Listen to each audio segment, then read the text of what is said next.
Bismillahirrahmanirrahim. Saya merasa bangga menjadi salah satu bagian dari pesantren sistem feodal, yaitu sistem yang konon diterapkan oleh kalangan kerajaan. Itu pun tuduhan feodal tiada lain adalah tuduhan dari orang-orang yang tidak pernah belajar di pesantren, namun membaca dari luar saja. Bagaimana sistem feodal yang dimaksudkan oleh orang-orang non pesantren?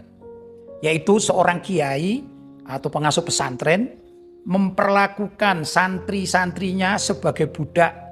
Begitu tuduhan mereka.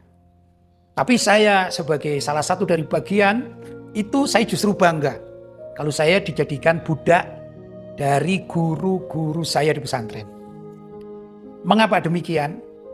Pertama, saya menolak bahwasanya perbudakan itu selalu buruk di mata orang-orang modern. Sistem di pesantren yang santrinya berkhidmat kepada gurunya, apapun nama khidmatnya atau bentuk khidmatnya, yaitu bekerja untuk pengasuh pesantren atau kiainya tanpa digaji. Ini adalah bentuk khidmat dan penghambaan seorang santri kepada gurunya yang telah mengajari ilmu agama. Saya mempunyai pengalaman, alhamdulillah, tahaddutan bin ni'mah. Ini termasuk dari ucapan lantaran saya mendapatkan nikmat diasuh oleh guru-guru pesantren. Waktu saya mondok atau belajar di pondok di Mekah, yaitu di pesantrennya Abu Yazid Muhammad bin Alwi Al-Maliki Al-Hasani, Makkah Al-Mukarramah, saya bisa memprediksikan bahwa kehidupan saya berkhidmat kepada beliau itu dalam waktu kurun 8 tahun adalah 60%. 60% saya berkhidmat kepada Abu ya, Sayyid Muhammad bin Alwi Al-Maliki, dan tentunya juga ke pesantren. Ya.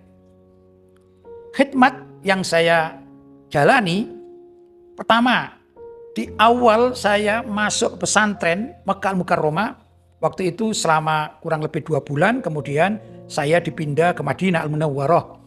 Ya, bisa dikatakan cabang Mekah. Di sana memang Abu Yazid Muhammad Alwi Al-Maliki tidak setiap saat ada di Madinah, tapi beliau seringkali mengunjungi kami para santri baru khususnya yang ada di Madinah. Dan kalau beliau berkunjung ke Madinah, beliau kurang lebih 1-2 minggu menetap di Madinah bersama kami, kemudian beliau kembali ke Mekah. Begitulah dilakukan dalam beberapa kali dan sering. Nah, disitulah pertama kali saya masuk di pesantren yang diasuh oleh Abu Ya. Subhanallah dan alhamdulillah, ini benar-benar menyenangkan hati saya. Saya termasuk orang yang diperintah oleh Abu Yazid Muhammad Al-Maliki berkhidmat, membuatkan atau menyediakan sarapan untuk beliau. Ini utama pekerjaan saya atau aktivitas saya. Tentu selain saya belajar di kelas kepada guru-guru yang ditunjuk oleh Abu Yazid Muhammad Alwi Al-Maliki sebagai wakil beliau yang ada di Madinah. Nah, tatkala Abu Ya ada di Madinah, itu pekerjaan saya rutinan karena diajari oleh senior saya. Pagi menyiapkan sarapan, demikian juga siang kita kadang-kadang diperintahkan untuk bersih-bersih dapur, yang dapur itu ada di pesantren, bukan di keluarga beliau. Kalau keluarga beliau sudah ada sendiri tentu kehidupannya dengan beliau, yang kami para santri tidak bisa mengakses. Tapi Abu Yazid Muhammad Al-Maliki itu lebih senang habis sholat subuh dan zikir, wirid subuh, kemudian beliau sarapan ringan. Nah, sarapan ringan itulah tugas dari sekian banyak santri-santri yang mondok di Abu Ya, dan saya salah satu dari petugas itu. Saya masih ingat bahwa beliau ini paling senang adalah dibuatkan telur setengah matang, entah telur goreng atau telur rebus. Kemudian ada roti ala Mekah, ada juga keju atau jubnah, begitu dan seterusnya. Kemudian beliau biasanya juga minta minum susu yang ada madunya. Begitulah, tentu setiap hari berubah-berubah ya. Tapi ini termasuk salah satu khidmat saya. Nah, saya tidak pernah berpikir apakah saat saya berkhidmat itu ini sistem feodal, tidak pernah. Tapi saya memandang ini jalan untuk mendapatkan berkah dari guru saya Abu Yazid Muhammad bin Alwi Al-Maliki. Ringkas cerita, selama 3 tahun saya di Madinah dengan berbagai macam apa yang saya temui. alhamdulillah termasuk kemudahan dari Abuya bagi kami santri untuk ziarah ke makam Nabi Muhammad SAW. Seingat saya waktu itu minimal dalam seminggu itu 2 kali, yaitu hari Senin dan hari Jumat. Ini di masa era saya di Madinah. Kemudian juga saat yang sama di Madinah itu ada guru-guru yang ditugasi dari Indonesia atau senior-senior dari Indonesia, ustadz-ustadz, tapi ada juga dari masyayikh yang diminta oleh Abuya mengajar kami murid Abuya yang ada di Madinah. Kita dulu berada di daerah Babul Awali. Di antara dari guru masyayikh senior yaitu Al-Habib Zain bin Ibrahim bin Smith yang sangat masyhur di kota Madinah zaman sekarang ini. Nah, saya masuk ke kota Madinah lebih dahulu dibandingkan dengan Al-Habib Zain bin Ibrahim bin Smith. Mungkin selisih sekitar setengah tahun. Setelah saya diperintah oleh Abuya ke Madinah atau menetap di Madinah, setengah tahun berikutnya beliau Habib Zain bin Smith datang ke Madinah dan menetap di sana. Kemudian beliau diminta oleh Abuya Sayyid Muhammad bin Alwi Al-Maliki untuk mengajar kami atau datang ke syuqqa atau pesantren kami yang ada di Madinah. Begitulah ada waktu-waktu, kadang pagi, kadang sore, begitu. Dan saya termasuk di antara sekian kawan-kawan yang sering menjemput Habib Zain bin Ibrahim bin Smith. Begitu. Jadi saya belajar kepada beliau selama 3 tahun. Kemudian pindahlah kita ke pondok pusat. Alhamdulillah di samping belajar di kelas, saya juga diperintahkan oleh Abuya Sayyid Muhammad bin Alwi Al-Maliki untuk tetap khidmat. Khidmat macam-macam, ya, di antaranya khidmat yang saya jalani adalah sebagai penulis dari Abuya Sayyid Muhammad bin Alwi Al-Maliki. Zaman tersebut santri-santri yang mempunyai bakat khot walaupun bukan yang terbaik, tapi khotnya ini jelas, bagus, rapi, maka diangkat menjadi penulis dari Abuya Sayyid Muhammad bin Alwi Al-Maliki. Kalau beliau mempunyai ide-ide untuk menjadikan sebuah karangan, maka para penulis inilah yang akan dipanggil untuk bisa menuliskan apa yang menjadi cetusan beliau dari pemikiran-pemikiran beliau. Begitu. Selama 5 tahun saya menjadi penulis Abuya Sayyid Muhammad bin Alwi Al-Maliki. Yang saya ingat di antara buku karya beliau yang fenomenal adalah kitab Mafahim Yajibu an Tushahhah. Pada generasi saya masih ingat kurang lebih separuh dari bab-bab itu, bab-bab yang ada di dalam kitab Mafahim Yajibu an Tushahhah ini adalah tulisan khot saya yang dicetuskan di dalam kertas, kemudian kertas folio bergaris, inilah yang diserahkan pada percetakan untuk diketik oleh petugas percetakan. Begitu sistem yang diterapkan oleh Abuya Sayyid Muhammad bin Alwi Al-Maliki dalam dunia karya tulis. Jadi alhamdulillah saya katakan saya punya sedikit kenang-kenangan di dalam kitab Mafahim Yajibu an Tushahhah. Dan saya secara jujur saya katakan setiap saya habis menulis lembaran-lembaran karya tulis Abuya itu, saya diperintahkan untuk tasahih tulisan kepada Kiai Najih Maimun Sarang Rembang. Begitu.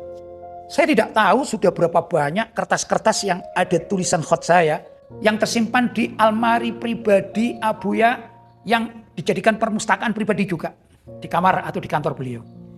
Di samping dari kertas-kertas tersebut, Abuya juga menyediakan buku tulis tebal. Tebalnya barangkali sekitar 1-2 cm. Ini tebalnya. Dan para penulis juga diperintahkan oleh Abuya mencatat beberapa info-info masuk berita atau juga ilmu-ilmu yang Abuya senangi dan dicocoki oleh Abuya, maka kami para penulis diwajibkan untuk menukilnya, diletakkan di buku-buku tersebut. Saya juga sudah lupa karena 5 tahun saya kerjakan, ini sudah berapa banyak buku yang saya tulisi dengan tangan saya dan disimpan di almari pribadi milik Abuya yang dijadikan perpustakaan pribadi. Itu diantara dari sekian khidmat.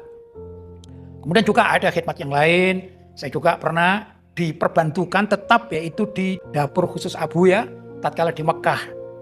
Kemudian saya juga termasuk dari sekian banyak ahli khidmat kepada Abuya, saya juga bagian bersih-bersih kamar atau kantor Abuya. Memang kantor Abuya itu berupa kamar yang di situ ada tempat istirahat Abuya, ada juga meja tulis dan lain sebagainya, ada perpustakaan pribadi begitu. Dan di saat saya berkhidmat itu saya diantaranya diperintah oleh Abuya untuk meletakkan barang-barang penting bahkan yang sekecil apapun ini saya hafalkan, termasuk misalnya tusuk giginya Abuya, saya sangat hafal tempatnya begitu dan lain sebagainya yang sekecil-kecil apapun kalau diperintah oleh Abuya saya kerjakan.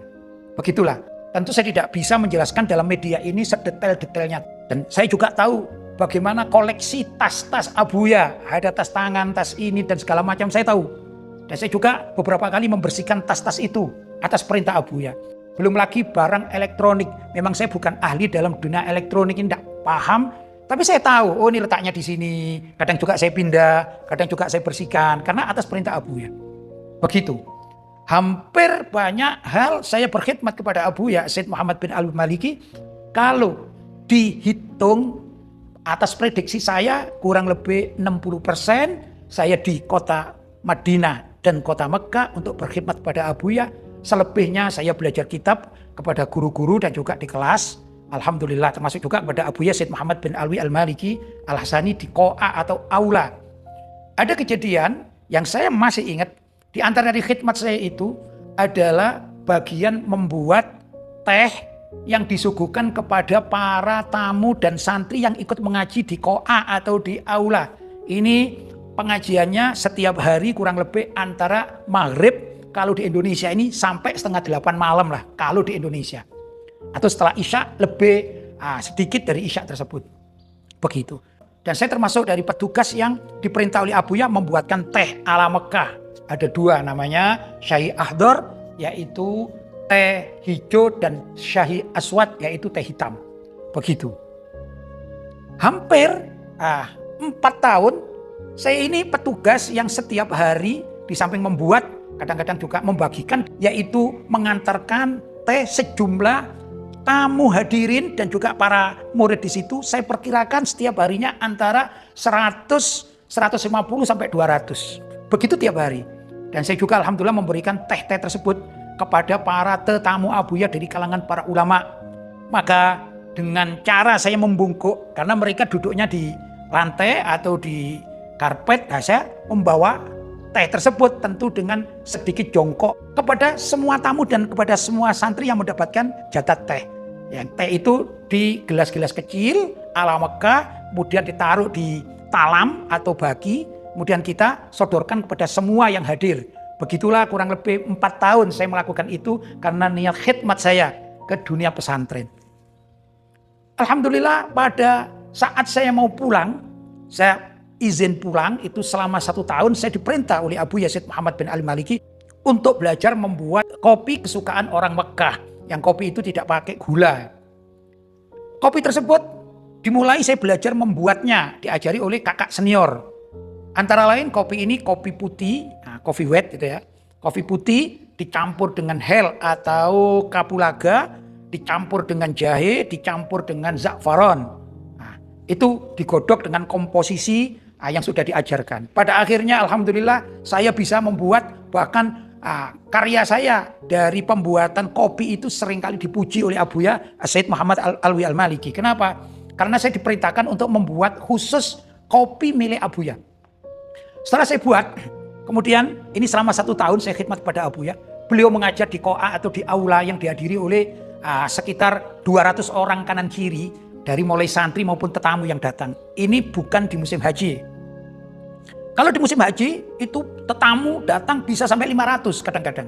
Apalagi kalau ada undangan haflah yang dilaksanakan di pesantren, tentu atas perintah Abuya Syed Muhammad Alwi Al-Maliki bisa 1000 jumlahnya yang hadir. Kemudian apa yang diperintahkan kepada saya? Di samping saya membuat kopi itu sendiri, kemudian saya diperintahkan untuk melayani Abuya di samping membuat kopi Arabi sekaligus adalah menyuguhkan kepada Abuya Syed Muhammad bin Alwi Al-Maliki, yaitu dengan gelas yang kecil. Dan Abuya Syed Muhammad Al-Maliki itu lebih senang kalau kopinya ini hangat atau panas. Begitu. Apa yang terjadi? Saya diperintahkan duduk di ujung. Jadi kalau saya katakan gambarannya, ya bagian depan ini adalah para tetamu, para ulama, Abuya di tengah-tengah, kemudian di depan Abuya itu para santri dan juga tetamu yang ikut mengaji yang bukan dari kalangan para ulama.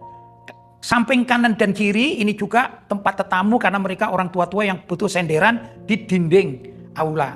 Saya seringkali bahkan tugas saya justru duduk di paling pojok, ya, kiri paling pojok itu tempat saya. Saya tidak diberi kitab yang dibagikan oleh Abuya kepada para santri, tapi saya justru diperintah untuk menyuguhkan atau berkhidmat kepada Abuya. Yaitu memberikan kopi tersebut. Dan Abuya Syed Muhammad Alwi Al-Maliki ini selalu melihat saya dan memberikan isyarat kalau kopinya ini sudah habis. jarak antara duduk saya dengan Abu Yazid Muhammad bin Alwi Al-Maliki saya perkirakan sekitar 20 meter. Jadi kalau sudah habis saya harus maju ke depan, menyuguhkan lagi atau menambahi dari cangkir yang kecil itu agar terisi kopi atau gahwa Arabi. Begitulah selama 1 tahun sampai pada akhirnya saya pamitan pulang. Masih banyak tentu khidmat-khidmat yang saya lakukan secara pribadi kepada Abu Yazid Muhammad Alwi Al-Maliki, juga kepada pesantren dan para tetamu yang rata-rata mereka, khususnya para tetamu lama itu, setiap mendapatkan syahi atau teh atau kopi, mereka mengatakan jazakumullah khairan katsira ya waladi, misalnya sangat terima kasih, semoga Allah memberikan kebaikan bagimu hai anakku. Begitulah di kalangan orang-orang Arab terutama Mekah, kalau mendapatkan suguhan mereka mengatakan jazakumullah khairan katsira dan yang semisalnya. Itu semua saya anggap doa. Apa yang terjadi setelah saya pulang? Alhamdulillah dikatakan man khadam khudim. Siapa orang yang mau untuk berkhidmat dalam bab ini kepada gurunya dan kepada masyarakat, khudim, suatu saat dia akan dikhidmati oleh masyarakat. Begitu yang saya temui tatkala saya pulang. Sampai detik ini kepulangan saya pada tahun 1991 dan sekarang 2025, berarti sudah 34 tahun saya di Indonesia. Saya berani untuk mengatakan bahwa keberkahan itu saya dapatkan banyak sekali dari khidmat yang dituduh sebagai sistem feodal. Alhamdulillah saya punya karya tulis dan ini bisa dilihat. Bahkan kalau perlu saya menantang siapa yang mau datang ke tempat saya beritahukan ini loh karya tulis saya. Secara pendidikan formal di Indonesia saya ini hanya mempunyai ijazah SD dan SMP. Saat itu saya belajar di tingkat SD-nya adalah Madrasah Ibtidaiyah Al-Ma'arif di Singosari. Kemudian saya melanjutkan ke SMP Negeri 1 Singosari. Nah, saya tidak melanjutkan sekolah, kemudian belajar di pesantren. Itu pendidikan formal saya. Tapi saya beritahukan, siapapun boleh datang ke tempat saya, bertemu saya katakan, ini loh karya tulis saya. Saya simpen di situs saya www.pejuangislam.com. Nah, ini ribuan artikel, bahkan alhamdulillah, fa'amma bini'mati rabbika fahaddits, maka apabila engkau mendapatkan kenikmatan ceritakanlah kepada orang-orang yang mau mendengarkannya. Alhamdulillah, kalau karya tulis saya ini di print atau dicetak, menurut informasi admin itu sekarang mungkin lebih daripada tingginya 1 meter, begitu, boleh dibuktikan.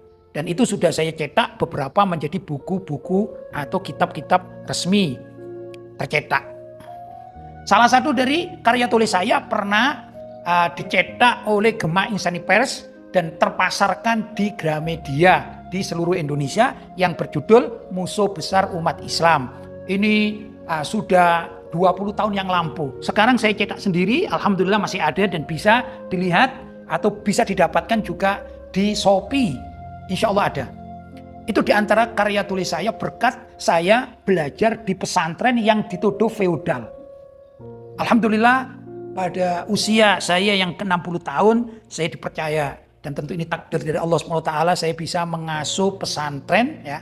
Yang pertama yang didirikan oleh ayah saya yaitu pesantren ilmu Al-Quran di Singosari Malang, ini pertama. Yang kedua pesantren yang saya dirikan sendiri yaitu Ribat Al-Murtadha Al-Islami. Ini yang sudah ada. Adapun ke depan saya masih bercita-cita untuk membuka atau mendirikan pesantren putri, dan bila ditakdirkan juga ingin membuat universitas atau perguruan tinggi atau ma'had ali, dan ini adalah termasuk cita-cita saya yang mudah-mudahan Allah mengabulkan cita-cita saya tersebut. Dan masih banyak bila ingin melihat ini, naudzubillah, bukan masalah riaan atau kesombongan, tapi hanya ingin membuktikan bahwa sistem pesantren yang dituduh feodal itu ternyata tidak negatif, bahkan banyak positifnya, karena para santri tatkala menghadap kepada gurunya, membantu gurunya, niatnya lillahi ta'ala, ikhlas, maka Allah yang membuka semua hal. Dan bisa juga dilihat video-video saya berupa ceramah, berupa kata-kata mutiara, atau juga hal-hal yang seperti itu di YouTube saya yang tentu dibukakan oleh para santri, tertulis KH Lutfi Basori News. Di sana ada ribuan video saya yang sudah tersimpan. Adapun yang tidak terekam atau yang sudah hilang atau hangus juga tentu lebih banyak lagi. Ini saya katakan bahwasanya pesantren yang dituduh feodal ini bukan suatu yang buruk dan bukan sesuatu yang bisa membatasi seseorang untuk maju. Saya katakan lagi, ayo bagi mereka yang anti pendidikan ala pesantren, saya datang untuk bertemu dan berdiskusi. Bagaimana sih hasil dari seorang santri yang mengaji pada pesantren yang di situ dituduh oleh orang-orang umum sistem feodal, tapi menurut kami adalah sistem khidmat yang luar biasa barokahnya. Ya, semoga info sedikit ini ada manfaatnya dan bisa dijadikan kajian. Saya katakan kepada para penghuni pesantren dimanapun berada, tidak perlu takut, tidak perlu merasa hina, tidak perlu kecil hati. Kalaupun dituduh sistem feodal, ayo tetap kita kerjakan, insya Allah akan langgeng lestari sampai kapanpun.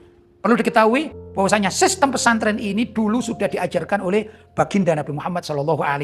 Kemudian dilanjutkan oleh para sahabat, para tabi'in, dan tatkala para wali songo masuk di Indonesia, seperti sebut Sunan Giri punya pesantren di wilayah Giri Kedaton. Ini pesantrennya Sunan Giri.